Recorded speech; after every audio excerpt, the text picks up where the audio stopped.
요셉이 자기 아버지 야곱을 인도하여 바로 앞에 서게 하니 야곱이 바로에게 축복하매 바로가 야곱에게 묻되 내 나이가 얼마냐. 야곱이 바로에게 아뢰되 내 나그네 길의 세월이 130년이니이다. 내 나이가 얼마 못되니 우리 조상의 나그네 길의 연조에 미치지 못하나 험악한 세월을 보내온 나이다 하고 야곱이 바로에게 축복하고 그 앞에서 나오니라. 아멘. 어린 동생 요셉을 미워하고 시기했던 10명의 형들은 그를 애굽의 노예 상인에게 팔아버리고 말았습니다. 하지만 그러한 인간의 악함이 요셉을 향한 그리고 요셉을 통해 이루고자 하시는 하나님의 계획을 막을 수는 없었죠. 오히려 하나님은 나락으로 떨어져 완전히 산산조각 나버릴 것처럼 보였던 요셉의 신앙과 인격을 더욱 아름답고 단단하게 빚어내시고 정하신 때가 되자 당시 최고의 강국인 애굽의 총리로 세우셨습니다. 참으로 아이러니한 사실은 형제들이 그토록 시기 질투하여 죽이려고 했던 그 요셉을 통해 기근으로 인해 살 길이 막막했던 야곱 가문의 살 길이 열렸다는 것입니다. 진짜 계획대로 죽었다면 어찌할 뻔했습니까? 그러니까 인간은 그만큼 어리석은 거예요. 근데 하나님은 참 재미있는 분이세요. 그들이 죽이려 했던 계획을 실패하게 만들고 오히려 요셉을 통해서 그 가문이 살게 만드셨으니까요. 우리는 요셉의 생애를 통해 하나님 안에 있는 자는 반드시 형통하게 되고 하나님의 모든 뜻은 반드시 이루어지게 된다는 사실을 깨닫게 됩니다.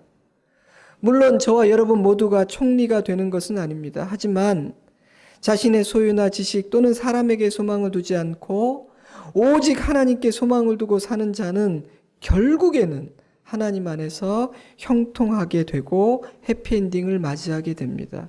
하나님은 요셉의 인생 여정을 통해서 사랑하는 자녀들에게 이 사실을 큰 소리로 말해주고 계십니다. 알았으면 좋겠다 생각하시는 것 같습니다. 저는 우리 모두가 요셉을 통해 그러한 아버지의 격려와 사랑을 보고 들을 수 있기를 바랍니다. 우리에게는 그러한 격려가 필요하기 때문입니다. 만약 그런 격려가 없다면 한없이 연약한 저와 여러분은 쉽게 낙심할 것이며 어느 순간 포기하게 될지도 모르니까요. 저와 여러분의 실력은 그리 좋지 않습니다. 우리 실력은 굉장히 부족한 편이죠. 그래서 하나님은 우리의 믿음을 기회가 있는 때마다 격려해 주시고 북돋워 주시고자 하십니다. 왜냐하면 하나님은 우리가 얼마나 연약한 존재인지, 그런데 그런 연약한 우리가 감당해야 되는 삶의 무게는 얼마나 무거운 것인지를 가장 잘 알고 계시기 때문입니다. 또한 요셉의 생애를 통해 우리는 하나님은 우리를 은혜와 생명과 축복의 통로로 사용하려 하신다는 사실도 깨닫게 됩니다. 형제들은 요셉을 미워했고 그를 죽이려 하기까지 했지만 요셉은 그들을 미워하거나 보복하지 않았습니다. 오히려 요셉은 그들을 지키고 살리는 은혜의 도구요 통로가 됩니다.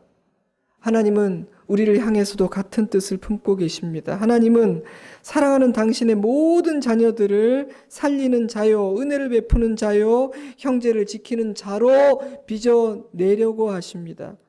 그러므로 저와 여러분 역시 아버지와 같은 소원을 품어야 하고 아버지의 소원을 이루어 드리고자 하는 기도를 드려야 하며 우리의 온 힘과 에너지를 쏟아야 한다고 저는 확신합니다. 창세기 47장 2절 말씀. 요셉이 그의 형들 중 5명을 택하여 바로에게 보이니 바로가 요셉의 형들에게 묻되 너희 생업이 무엇이냐? 그들이 바로에게 대답하되 종들은 목자이온데 우리와 선조가 다 그러하나이다 하고 그들이 또 바로에게 고하되 가나안 땅에 기근이 심하여 종들의 양떼를 칠 곳이 없기로 종들이 이곳에 거류하고자 왔사오니 원하건대 종들로 고센 땅에 살게 하소서. 그 후에 요셉이 자기 아버지 야곱을 인도하여 바로 앞에 서게 하니 야곱이 바로에게 축복하매. 제가 이해를 돕기 위해서 성경에 없는 2개의 단어를 집어넣어서 읽어드렸습니다. 저는 이 말씀을 읽으면서 가족을 애굽에 데리고 온 요셉이 참 지혜롭게 행동했다는 생각이 들었어요. 그는 먼저 형제 중에 5을 선택해서 바로왕 앞에 서게 했습니다. 자, 이 5명이 누군지에 대해서는 논란이 많아요. 장자 순이다, 성숙의 순이다. 답은 없어요. 답이 모를 때 넘어가는 게 좋죠. 하여튼 5을 통해서 먼저 바로 앞에 세우게 하고 그 이후에 아버지 야곱을 왕 앞에 서게 했습니다. 우리를 고센 땅에 살도록 허락해 주소서. 이렇게 엎드려 왕의 자비를 구하는 일은 형제들에게 하게 하고 아버지는 왕에게 아무것도 구걸하지 않아도 되는 당당한 사람으로 왕 앞에 서게 한 것이지요. 아버지의 권위를 지켜주고 세워주려는 아들의 사랑이고 아들의 배려이며 아들의 지혜라는 생각이 들지 않으십니까? 저는 그런 장면이 떠올랐어요. 아버지에게 용돈을 드리며 아버지, 이걸로 친구분들 밥 사주고 베푸시는 분이 되세요. 아버지는 우리 집의 가장이십니다. 그러니 나가서 기죽지 마시고 어깨를 피세요. 구차하게 뭐 좀 달라고 손 내미는 자가 되기보다는 나가서 밥 사주시고 베풀고 은혜를 나누는 그런 자가 되시면 저는 참 좋겠습니다. 라고 말하는 썩 괜찮은 아들의 모습이 떠올랐습니다. 근데 조금 더 깊이 이 장면을 묵상해 보면요. 바로와 야곱이 대면하는 이 장면은 애굽의 왕과 이스라엘의 왕이 만나는 장면이기도 합니다. 물론 아직 이스라엘은 한 국가의 형태를 띠지는 못한 상태였지만 야곱은 이미 한 가문의 가장일 뿐 아니라 고센 땅에서 한 민족으로 자라나게 될 이스라엘의 지도자이기도 했기 때문입니다. 때문에 하나님은 사랑하는 자신의 아들 야곱이 이방의 왕에게 땅을 구걸하는 자가 아니라 오히려 당당하게 그를 축복하는 자로 서게 하셨다는 생각이 들었습니다. 하나님은 우리도 그렇게 대우하십니다. 하나님은 우리를 너무나 사랑하시기 때문에 우리가 어디 가서 기죽고 구걸하는 비참한 자가 되기를 바라지 않으십니다. 저는 그러한 하나님의 깊은 뜻과 섬세하신 사랑의 배려에 감동합니다. 바로 왕이 야곱에게 물었습니다. 네 나이가 얼마냐? 보다 정중하게 번역한 성경들도 있어요. 연세가 얼마나 되셨습니까? 단순히 그의 나이를 묻는 질문은 아니었습니다. 나이쯤이야 아들 요셉을 통해서도 쉽게 알 수 있는 기초적인 정보가 아니겠어요? 제가 책을 읽어보니 이집트 사람들은 다른 민족들에 비해서 죽음에 대한 관심과 두려움이 깊었다고 합니다. 제 생각이지만 어쩌면 그래서 이 피라미드와 같은 불가사의한 무덤을 만든 것이 아닌가 하는 생각도 들더라고요. 그 책을 보니 당시 이집트인들은 이상적으로 살 수 있는 나이를 110세라고 생각했다고 해요. 그러니 그 나이를 20여 년이나 훌쩍 넘겨버린 야곱은 바로 왕에게 경이로운 존재였을 것입니다. 아마도 그는 요셉과 같이 지혜롭고 비범한 아들을 둔 아버지라면 이 아버지 역시 비범한 사람이 아닐까라는 생각이 있었을지도 모르겠습니다. 아들이 아버지를 빛나게 하고 있는 겁니다. 아들이 훌륭해서 아버지가 무시당하지 않게 만들고 있는 것이죠. 야곱 역시 애굽 왕의 질문이 단지 나이를 묻는 질문이 아님을 알았던 것 같아요. 그래서 야곱은 단지 몇 살입니다 이렇게 대답하지 않았어요. 9절 말씀, 야곱이 바로에게 아뢰되 내 나그네 길의 세월이 130년이니이다. 내 나이가 얼마 못되니 우리 조상의 나그네 길의 연조에 미치지 못하나 험악한 세월을 보내었나이다. 제가 현대인의 성경으로도 읽어드리죠. 나그네처럼 살아온 세월이 130년이 되었습니다. 내 조상들의 나그네 생활에 비하면 내 나이가 얼마 되지 않지만 정말 고달픈 세월을 보냈습니다. 야곱은 175세를 살았던 할아버지 아브라함이나 180세를 살았던 아버지 이삭에 비해서 짧은 세월을 살았지만 자신의 인생은 참으로 고달프고 험악했다고 고백하고 있습니다. 한글 성경들은 험악하다, 고달프다, 굳은 일뿐이었다라고 번역했고 영어 성경들은 few and evil, few and difficult, few and unpleasant라고 번역했습니다. 창세기를 통해 야곱이 어떻게 살아왔는지를 엿본 우리들은 그 고백이 이해가 됩니다.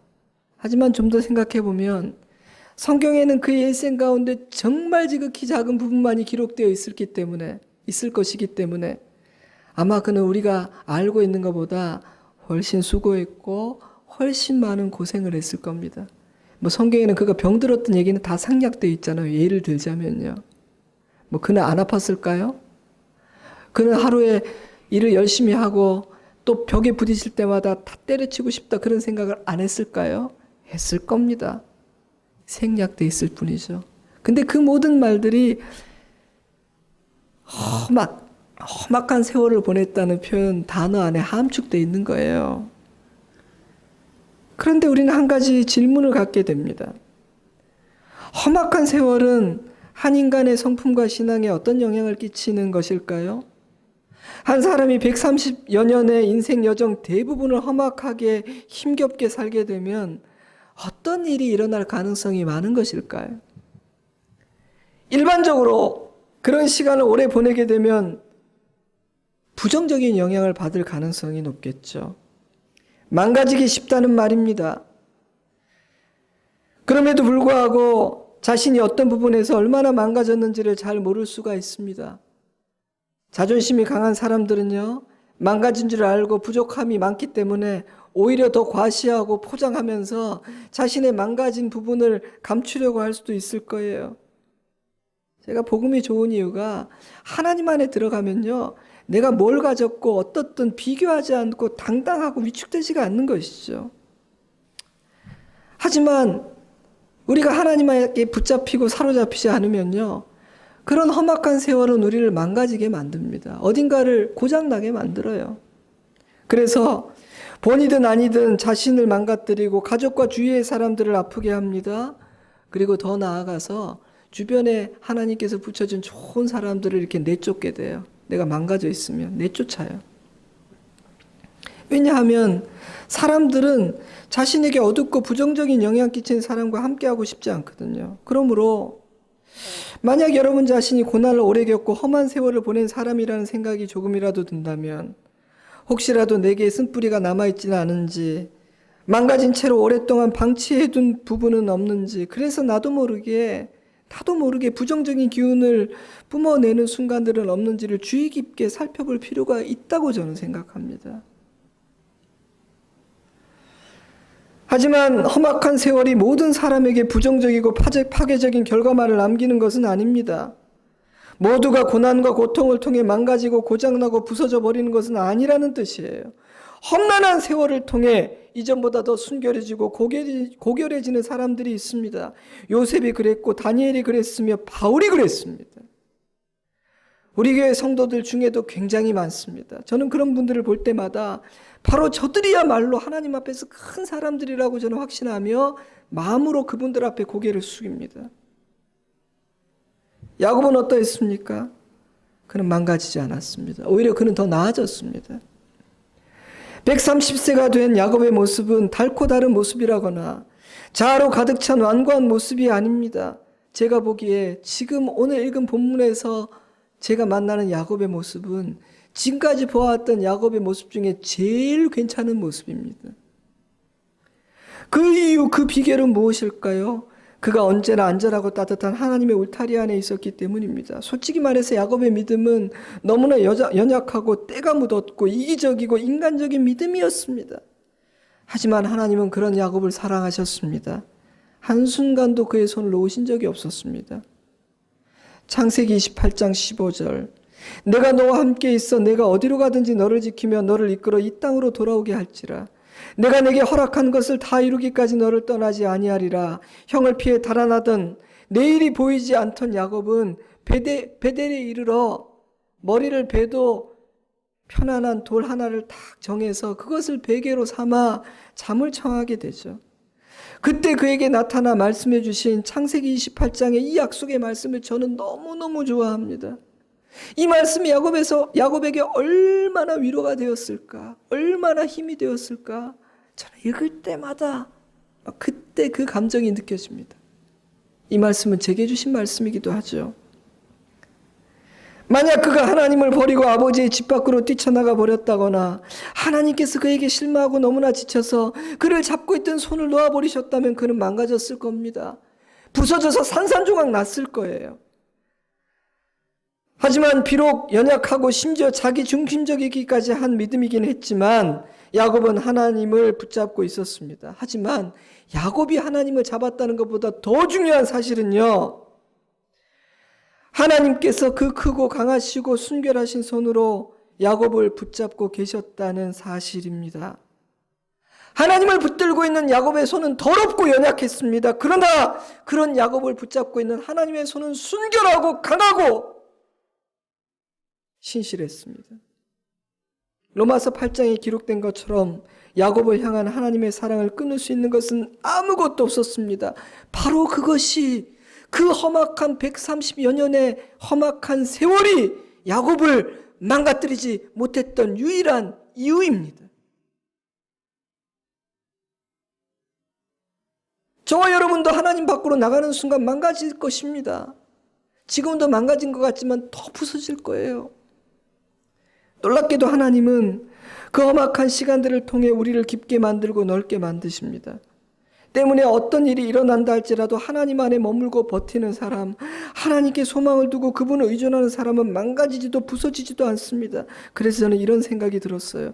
고난이 남기는 결과는 내 믿음의 수준을 드러낸다.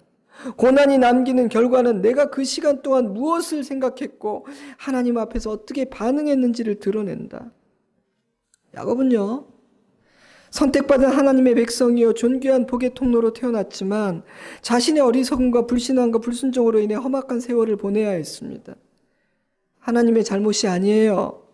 하나님께서 잘 살고 있는 믿음을 선택하고 주님을 의존하는 그런 귀한 자식의 삶을 왜 흔들고 불 속에 던지시겠습니까?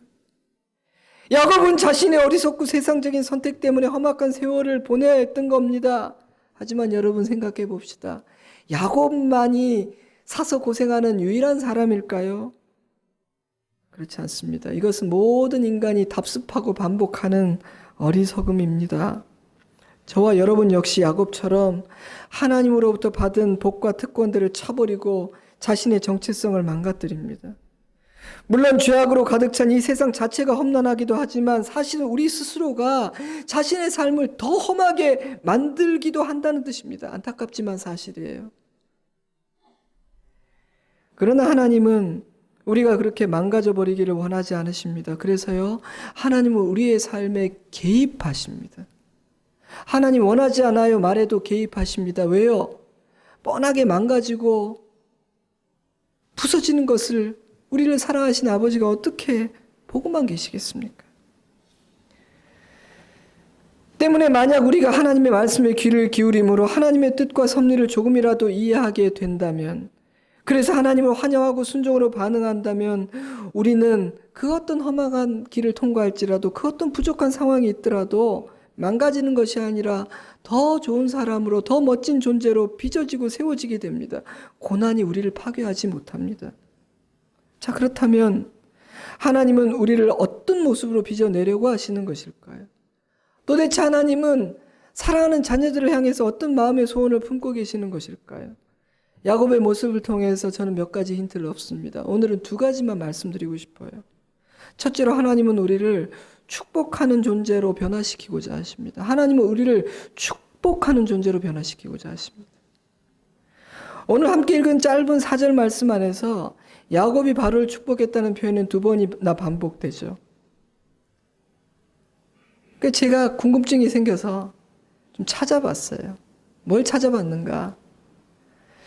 야곱의 인생에서 축복이라는 단어가 도대체 몇 번 나오나?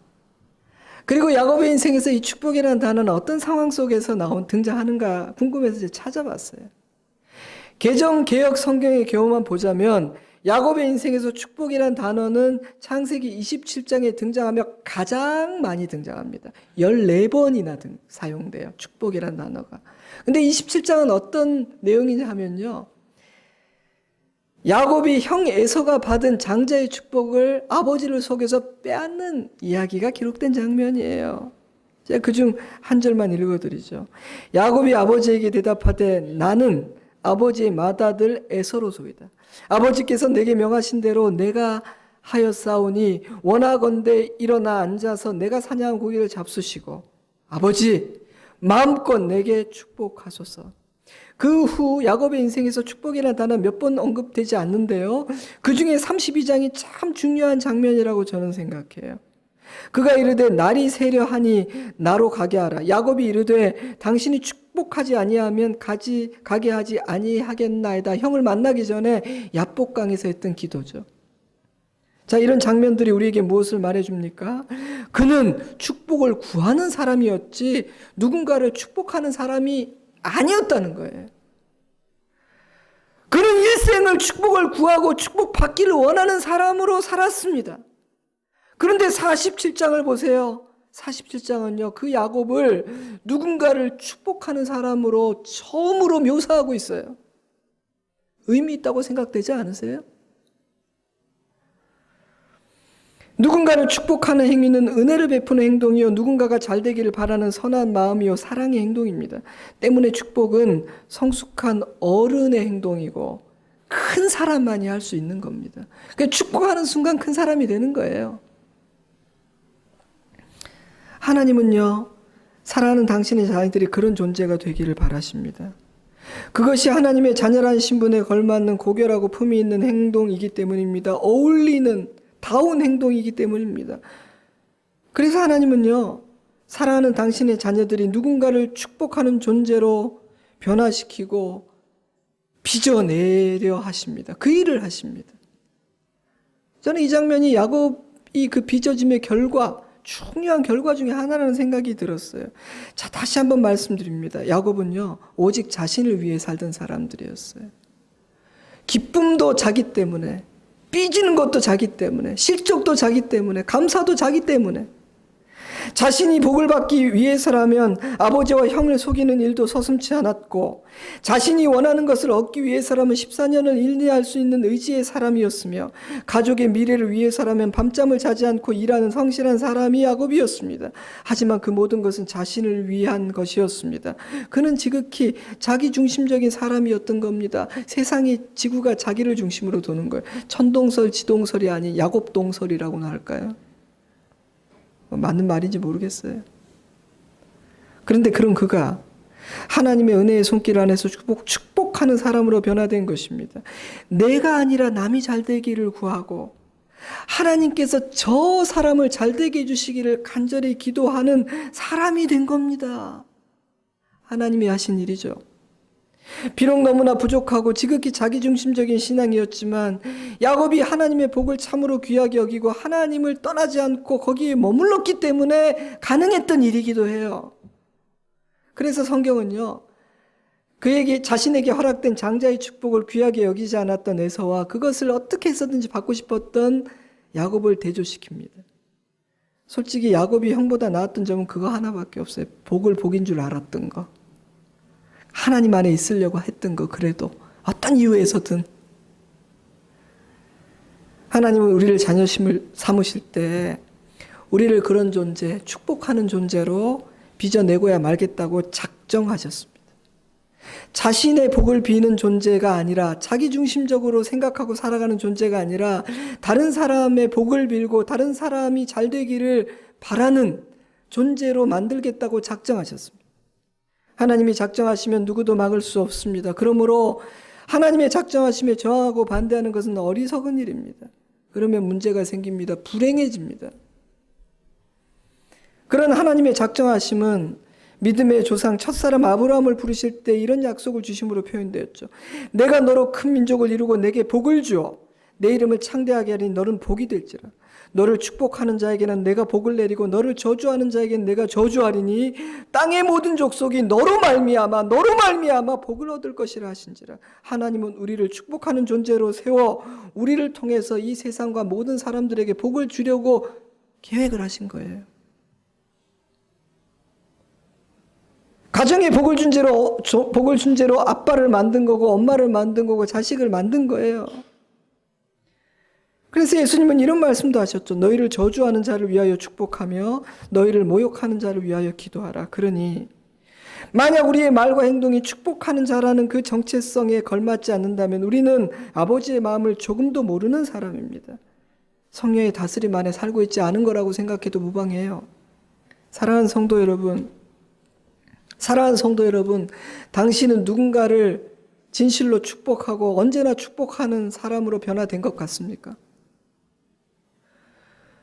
둘째로 또한 하나님은 우리를 말이 가진 힘과 권세를 선하게 사용하는 자로 변화시키고자 하십니다.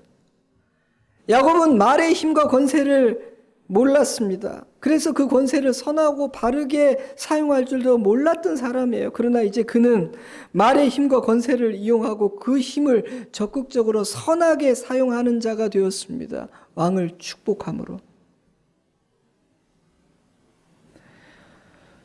여러분, 물론 축복의 뿌리는 우리의 중심, 우리의 마음이에요.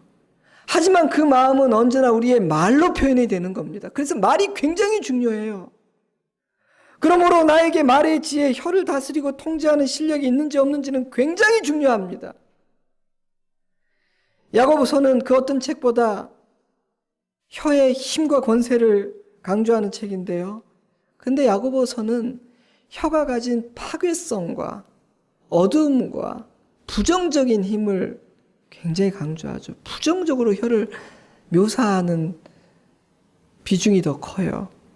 제가 읽어드리죠. 여러 종류의 짐승과 새와 벌레와 바다의 생물은 다 사람이 길들일 수 있고 길들여 왔거니와 혀는 능히 길들일 사람이 없나니 쉬지 아니하는 낙이요 죽이는 독이 가득한 것이라. 이것으로 우리가 주 아버지를 찬송하고 또 이것으로 하나님의 형상대로 지음을 받은 사람을 저주하나니 한 입에서 찬송과 저주가 나온다. 내 형제들아, 이것이 마땅하지 아니하니라. 왜 야고보는 이런 관점에서 혀를 다루는가? 그 이유는 이 세상에는 혀를 선하게 사용하는 자보다는 그 혀의 힘과 권세를 악하게 잘못 사용하는 자가 훨씬 많기 때문입니다. 인간은 죄로 오염되고 타락했기 때문입니다. 인간은 미성숙하고 자기중심적인 존재이기 때문입니다. 그래서 우리는 축복하고 살리는 생명의 언어가 아니라 상처를 주기고 죽이는 죽음과 어둠의 언어를 사용하는 경우가 더 많은 것이에요. 축복하기보다는 저주하고 격려하기보다는 비난하기에 익숙한 것입니다. 야고보는 우리의 몸에 배어있는 그 익숙함을 경고하는 겁니다. 그 위험함을 경고하고 있는 거예요. 정신을 바짝 차려야 된다는 겁니다. 네가 의식하지 않으면 그 혀의 파괴적인 권세에 사로잡힐 가능성이 높기 때문이죠. 야곱 역시 그런 실수를 하며 살았던 사람이에요. 하지만 이 장면을 보세요. 그는 이제 축복의 언어, 생명의 언어를 사용하고 있지 않습니까? 130여 년의 험악한 세월이 무의미하지 않았다. 다행이다라는 생각이 들지 않으세요? 헛고생하지 않았구나. 자주 쓰는 말이에요. 고난을 당하고 변화되지 않으면 진짜 헛고생이에요. 제가 제일 화가 나는 일이 제가 헛고생하는 거. 제일 싫어요. 저는 고생을 하게 될 때 기도해요. 좋은 거 주실 거죠. 제가 변화되겠습니다. 저는 말이 너무나 중요하다는 사실을 살면 살수록 신앙생활 하면 할수록 더 절감합니다. 저의 삶의 경험을 통해 말씀 묵상을 통해 더 진지하게 생각하게 됩니다. 왜냐하면 성경이 우리가 예수 그리스도 안에서 진짜 새 사람 되었다는 가장 중요하고 선명한 증거로 언어의 변화를 말하고 있거든요. 에베소서 5장 3절 음행과 온갖 더러운 것과 탐욕은 너희 중에서 그 이름조차도 부르지 말라. 이는 성도에게 마땅한 바니라. 누추함과 어리석은 말이나 희롱의 말이 마땅치 아니하니 오히려 감사하는 말을 하라. 베드로전서 2장 1절 그러므로 모든 악독과 모든 기만과 외식과 시기와 모든 비방하는 말을 버리고 갓난아기들 같이 순전하고 신령한 젖을 사모하라. 골로새서 4장 6절 너희 말을 항상 은혜 가운데에서 소금으로 맛을 냄과 같이 하라. 성경에서 혀에 대한 교훈을 찾자면 끝이 없을 정도입니다. 하나님은 사랑하는 자녀들이 입이 변화된 자로 입의 권세를 정말 하나님이 의도하신 대로 잘 사용하기를 원하시기 때문입니다. 혀가 가진 그 놀라운 권세와 힘을 우리에게 허락된 능력을 선하게 생명과 은혜와 축복의 도구로 사용하는 자로 만들려고 하시는 겁니다. 순장반 때 나눈 이야기인데요. 우리 순자님들은 들으셨는데 재방송 또 들으세요. 얼마 전 어느 식당에서 경험한 일이에요. 옆 테이블에 60, 70대로 보이는 여자 두 분이 환한 얼굴로 이런저런 대화를 나누고 계셨습니다. 좁은 곳이었기 때문에 들렸어요. 근데 한참 뒤에 더 나이가 있어 보이시는 한 분이 들어오시더라고요. 그런데 그분의 얼굴이 이미 막 잔뜩 찌푸려져 있었기 때문에 제 마음에 아이고 저 얼굴에서 좋은 말이 나오지는 않겠구나 라는 놀라운 믿음이 딱 생기더라고요. 좋은 말이 나올 거란 기대가 들지 않는 표정이었어요. 표정이 이미. 언니 어서 와. 반기는 두 사람을 향해서 그분이 퉁명스럽게 던진 첫 마디는 왜 밖에서 나를 기다리지 않고 너희 둘은 여기 들어와 있어? 라는 것이었습니다. 언니가 너무 안 와서 기다리다 먼저 들어왔지. 언니 미안해. 근데 여기가 길가에 있고 보이고 찾기도 쉽잖아. 내가 문자로 잘 알려줬잖아. 라고 좋게 대답을 했어요. 그런데 제가 꿰뚫어보는 실력이 없어서 알지 못하지만 아침에 그날따라 좋지 않은 일이 있어서 그랬는지 원래 성정이 그런 분이신지는 잘 모르지만 그 말에 기분이 풀리진 않으신 것 같았습니다. 그런데 말이야, 왜 하필 이 식당으로 전했어? 메뉴가 너무 마음에 안 들어. 너무 시끄러워. 분위기도 난 너무 싫어. 누가 정했어? 결정타를 날리시더라고요. 분위기는 싸해졌고 곁에 있던 저는 민망해서 도대체 시선을 어디에 두어야 할지를 알 수 없었습니다. 여기서 만난다고 진작에 얘기했잖아. 알았어 언니. 그럼 다음에는 우리끼리 만날게. 그 뒤로 어떻게 됐는지, 그분의 관계는 어떻게 이어졌는지 저는 알지 못해요.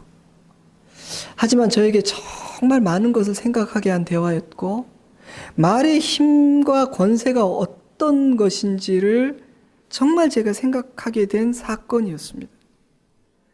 그분은 생명의 말, 빛의 말을 사용할 줄 모르는 분이셨습니다. 적어도 그날은. 짐작컨대 부정적이고 파괴적인 언어 습관을 지니신 것 같았어요. 말에는 힘이 있기 때문에 알아보느라고 너무 수고했어. 그래 추운데 뭐하러 밖에서 기다려. 내가 늦어서 미안하지. 야 그래도 네가 있으니까 우리를 이렇게 불러 모으기라도 하고 이렇게 식당도 알아봐서 찾아주고 야 이거 어떻게 찾았어? 고맙다 애썼어. 네가 있어서 나는 참 좋네 라고 말했다면 아마 그 자리에는 생명의 일, 빛의 역사가 일어났을 텐데 비난과 불평과 원망 그리고 부정적인 어둠의 말을 했기 때문에 분위기는 깨어지고 마음은 상처나고 말았습니다. 저는 옛날에 다이소라는 곳에가 줄 서 있다가도 한번 그런 경험을 여러 그런 일이 있을 때마다 항상 그런 파괴적인 말을 직원들이나 주위 사람들에게 하는 분을 볼 때마다 늘 제가 먼저 하는 생각이 있어요. 가족들이 힘들겠다. 가족들이 힘들겠다. 만약 저것이 밖에서 그냥 한순간 일시적으로 표현된 그날의 언어 습관, 언어가 아니라 그것이 몸에 배어있고 자주 저런 식의 말의 힘을 저런 식으로 사용한다면 가족이 힘들겠다. 주님, 저 자녀들이, 저 남편이, 저 아내가 상처받지 않게 해주세요.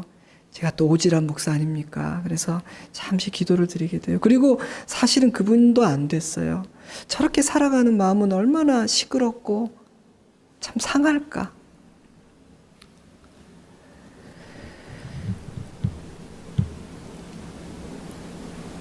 저는 그렇게 생각이 거기서 끝난 게 아니라 제 자신을 돌아보게 되었어요. 나는 어떤가? 나는 어떤가? 나는 나이 들수록 이 말의 권세를 어떻게 사용하는 사람이 될까? 사실 살수록 제가 점점 더 자신이 없어지는 영역 중에 하나예요. 참 자신이 없어요. 그래서 기도를 하게 됩니다. 사랑하는 성도 여러분, 여러분의 입으로 2019년의 남은 보름을 망치지 마시기를 부탁드립니다. 여러분의 입으로 여러분의 남은 생을 망가뜨리지 않기를 부탁드립니다. 여러분의 입으로 다른 누군가의 삶에 스크래치를 내고 아픔을 주지 않기를 저는 바랍니다. 축복의 언어, 생명의 언어, 빛의 언어를 사용하면 듣는 자들이 살아납니다. 치유됩니다. 생명의 언어를 사용하는 자가 있는 가정과 교회와 나라와 이웃은 소생하게 됩니다. 왜냐하면 하나님께서 우리에게 인간을 지으시고 말을 허락하실 때 말에 권세를 주셨기 때문입니다. 하지만 듣는 자만 살아날까요? 말하는 자도 살게 됩니다. 말하는 자 자신이 먼저 치유받고 성장하게 됩니다. 때마침 이혜인 수녀님의 시를 읽게 됐어요. 제가 읽어드립니다. 나를 키우는 말 이혜인.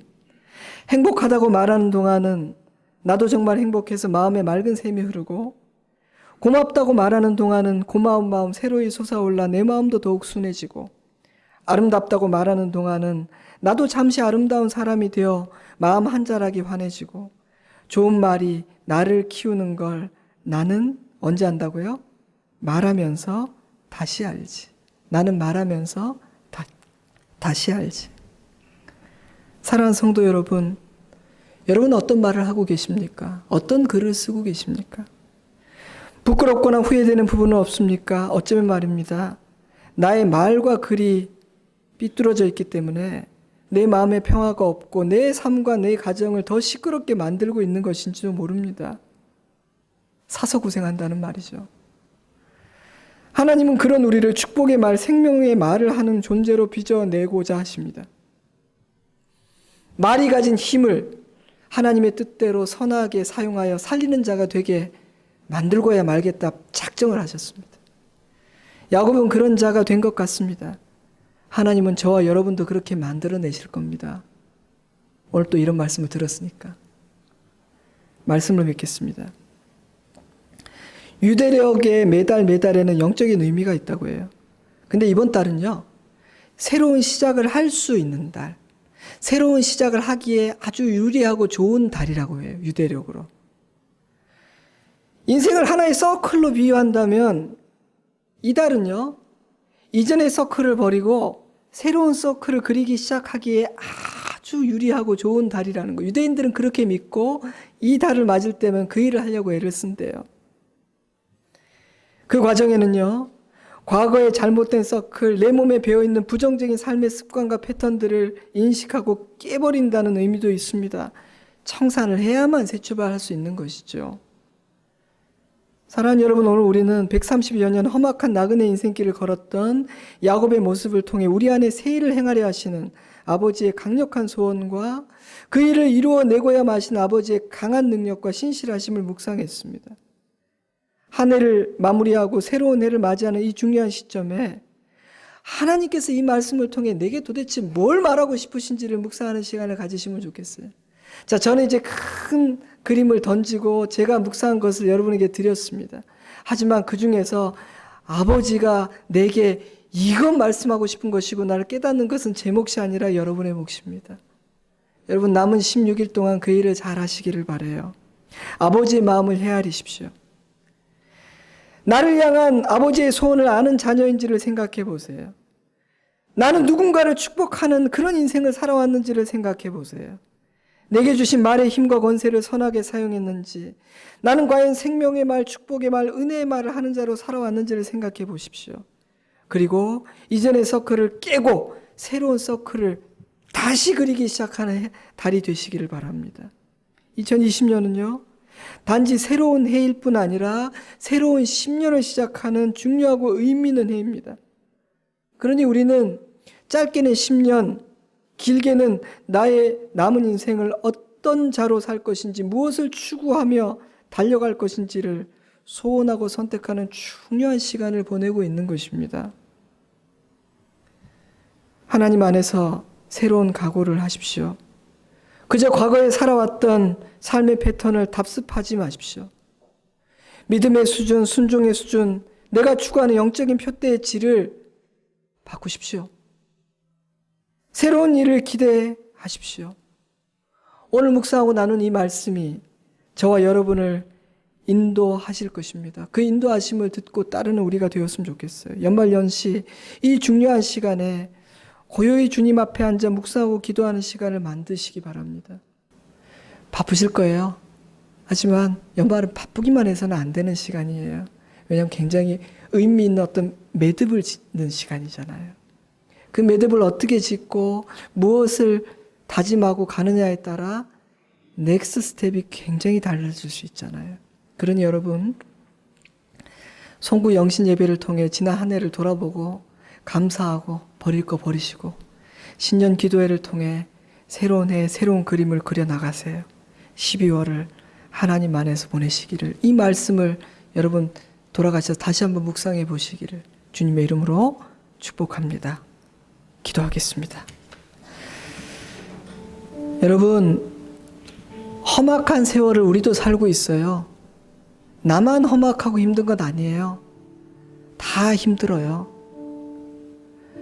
그러니 저 사람은 나를 이해하지 못할 거야, 그렇지 않아요. 내가 이해하지 못할 거라고 생각하는 그 사람에게도 아픔이 있어요. 아, 저 사람은 부럽다. 아니요. 그 사람도 험악하게 살고 있어요. 나그네예요, 우리는. 하지만 하나님 안에 머물기만 하면 어떤 험악한 세월을 보내고 어떤 부족함이 있어도 우리는 망가지지 않아요. 하나님은 우리를 반드시 나만을 위해 내가 복을 받으려고 길을 쓰는 자가 아니라 축복하는 자로 살게 하실 거예요. 하나님은 우리를 말이 가진 권세와 힘을 살리고 일으키고 세우고 치유하는 생명의 권세로 사용하는 자로 만드실 거예요. 우리 한번 잠시 기도합시다. 여러분, 오늘 말씀을 들으면서 여러분 마음에 들어오는 생각이 있다면 하나님과 여러분 사이 개인적으로 기도하십시오. 그리고 하나님, 이 12월 남은 시간에 아버지하고 독대한 시간 제가 꼭 만들게요. 하나님께 약속하십시오. 기도하겠습니다. 아버지 하나님, 아버지 하나님, 아버지 하나님, 아버지 하나님, 주여, 하나님 아버지, 하나님 아버지, 하나님 아버지, 하나님 아버지, 아버지 하나님, 아버지 하나님, 아버지 하나님, 아버지 하나님, 아버지 하나님, 하나님 아버지, 하나님 아버지, 하나님 아버지, 아버지 하나님, 아버지 하나님, 감사합니다. 아버지 하나님 도와주시고 감사합니다.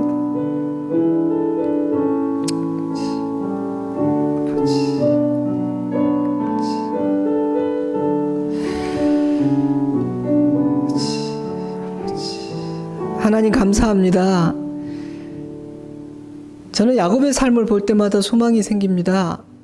야곱은 참 완전치 못한 자였는데, 부족함이 많았는데, 허점도 많았는데 하나님이 그를 끝까지 사랑하시고 결국에는 뜻하신 모습으로 빚어내어 가시는 것을 볼 때 소망이 생기고 든든합니다.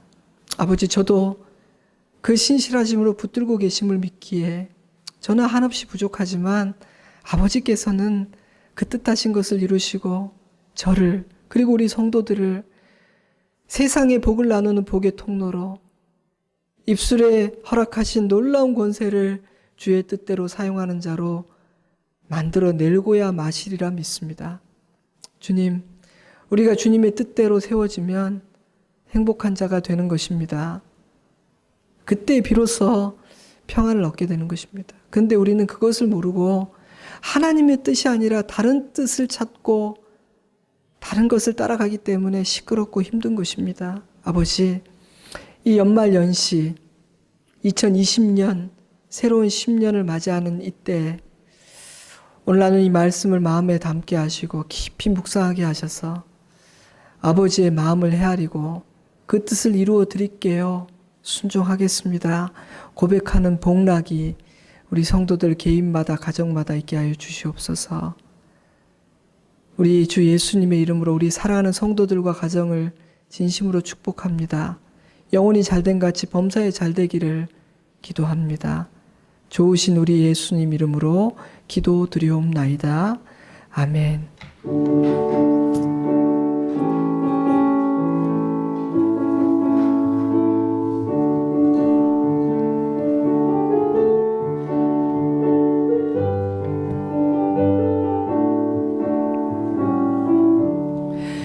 예수가 함께 계시니 시험이 오나 겁없네.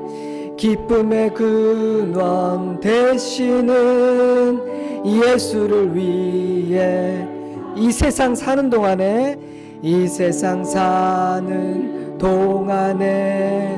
주 이름 전파 하면서 무한한 복락 주시는 예수를 위해 삽시다. 날마다 주를 섬기며 언제나 주를 기리고 그 사랑 안에 살면서 딴 길로 가지 맙시다. 이 세상 친구 없어도 예수는 나의 친구니 불의한 일을 버리고 예수를 위해 삽시다. 주께서 심판하실 때 잘했다 칭찬하리니 이러한 상급 받도록 예수를 위해 삽시다. 날마다 주를 섬기며 언제나 주를 기리고 그 사랑 안에 살면서 딴 길로 가지 날마다 주를 섬기며 날마다 주를 섬기며 언제나 주를 기리고 그 사랑 안에 살면서 딴 길로 가지 맙시다.